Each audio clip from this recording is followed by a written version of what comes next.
और अभी तक 700 करोड़ की टैक्स चोरी के सबूत मिले हैं। सूत्रों के हवाले से बड़ी जानकारी निकलकर सामने आई है। 6 करोड़ की नकदी मिलने की भी जानकारी है। प्रॉपर्टी में 40% कैश खपाने की जानकारी मिली है। तमाम जो जानकारी है वो सूत्रों के हवाले से आई है। एक्सक्लूसिव तस्वीर देखिए किस तरह से आईटी विभाग की ये बड़ी रेड पड़ी है और अधिकारी मौजूद नजर आए। सूत्रों के हवाले से ये भी जानकारी कि करीब 500 करोड़ की प्रॉपर्टी कैश में बेचने की जानकारी है। तो 6 दिन से लगातार छापेमारी नोएडा में, जिसे लेकर हड़कंप मचा हुआ है।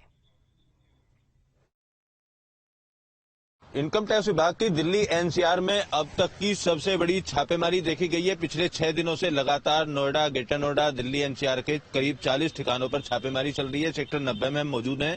मेरे पीछे जो आप देख रहे हैं भूटानी ग्रुप का ऑफिस है और यहाँ पर भी तकरीबन 35 अधिकारी बृहस्पतिवार को शाम 3 बजे के आसपास पहुंचे थे और उसके बाद से अभी तक छापेमारी की जा रही है। सूत्रों के हवाले से मिली खबर के मुताबिक अभी तक तकरीबन 6 करोड़ कैश और 3 करोड़ रुपए की ज्वेलरी के साथ साथ तकरीबन 700 करोड़ रुपए की टैक्स चोरी की जानकारी इनकम टैक्स विभाग के अधिकारियों को मिली है और अकाउंट से जुड़े तमाम जो दस्तावेज हैं वो खंगाले जा रहे हैं। साथ ही साथ कुछ हार्ड डिस्क कब्जे में इनकम टैक्स विभाग के द्वारा ली गई हैं। इनकम टैक्स विभाग पिछले काफी दिनों से लगातार इन रियल एस्टेट कंपनियों की निगरानी कर रहा था।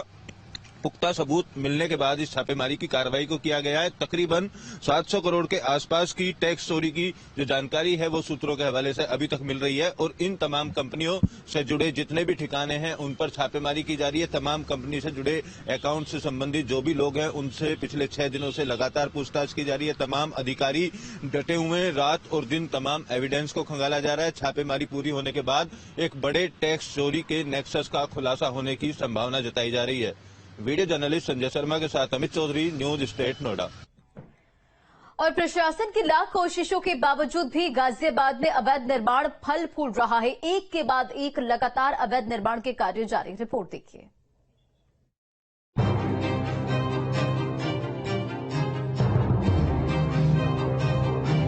4 सितंबर 2023 ये वो तारीख है जिस दिन PH5 वसुंधरा सेक्टर 1 में अवैध निर्माण का मामला उजागर हुआ था। अपर आवास आयुक्त ने अवैध निर्माण के खिलाफ कार्रवाई करने के आदेश दिए थे, लेकिन फिर भी गाजियाबाद आवास विकास परिषद में अवैध निर्माण फल फूल रहा है। एक के बाद एक लगातार अवैध निर्माण कार्य जारी है। गाजियाबाद विकास प्राधिकरण हो या फिर गाजियाबाद आवास विकास परिषद, अधिकारियों की मिलीभगत से न जाने कितने बिल्डर अवैध रूप से यहाँ पर कॉलोनियां काट देते हैं और उसके बाद कई ऐसे हैं टावर जो अवैध रूप से खड़े हो जाते हैं। आवास विकास परिषद के अंदर PH5 ही नहीं बल्कि इसके अलावा दर्जनों ऐसे बिल्डर हैं जो अवैध निर्माण कार्य कर रहे हैं, जिन पर FIR दर्ज है।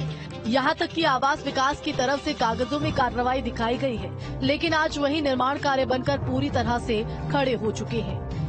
वसुंधरा सेक्टर 1 PH5 ये बिल्डिंग वो बिल्डिंग है जिसको ध्वस्तीकरण के आदेश भी आ गए थे, ऊपर के लेंटर को तोड़ने के आदेश आ गए थे और आदेशों की कॉपी भी हमारे पास है। न्यूज स्टेट पर पहले भी ये खबर दिखाई गई थी। उस समय कंस्ट्रक्शन का काम चल रहा था और ये बिल्डिंग आपको बता दें कागजों के अंदर सील है। इस बिल्डिंग के ऊपर FIR है, बावजूद उसके जो काम है वो लगातार चल रहा है, लेकिन फाइलों के अंदर काम बंद बताया गया है। अब ये बिल्डिंग जो है पूरी तरह से बनकर तैयार हो गई है।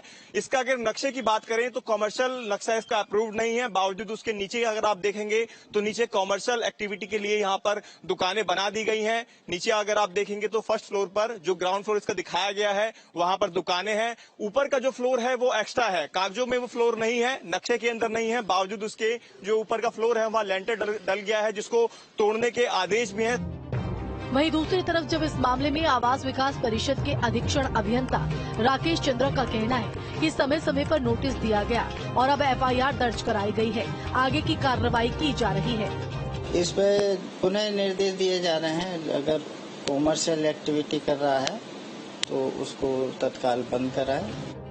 सिर्फ PH5 ही नहीं बल्कि दर्जनों बिल्डिंग इसी तरह से अधिकारियों की मिलीभगत से बनकर खड़ी हो गई है, जिन पर कागजों में तो कार्रवाई की जाती है, लेकिन हकीकत में तस्वीर कुछ और ही होती है। साथ ही अगर हम बात करें उत्तर प्रदेश आवास विकास के अपर आयुक्त के विपिन कुमार मिश्रा के ये आदेश थे, जो भी अधिकारियों की संलिप्तता इसके अंदर है उनके नाम दिए जाएं और इसके ऊपर ये जो बिल्डिंग है इसके ऊपर कार्रवाई की जाए, लेकिन कार्रवाई करने की बात तो दूर, ये बिल्डिंग पूरी तरह से बनकर तैयार हो गई है। और इसी तरह की एक बिल्डिंग PH5 ही नहीं, अगर हम तमाम बिल्डिंग्स की बात करें तो ऐसे न जाने कितने बिल्डर हैं जो गाजियाबाद विकास प्राधिकरण हो या आवास विकास परिषद के अंदर फल फूल रहे हैं। साथ ही अधिकारियों की संलिप्तता इन बिल्डर्स के साथ रहती है।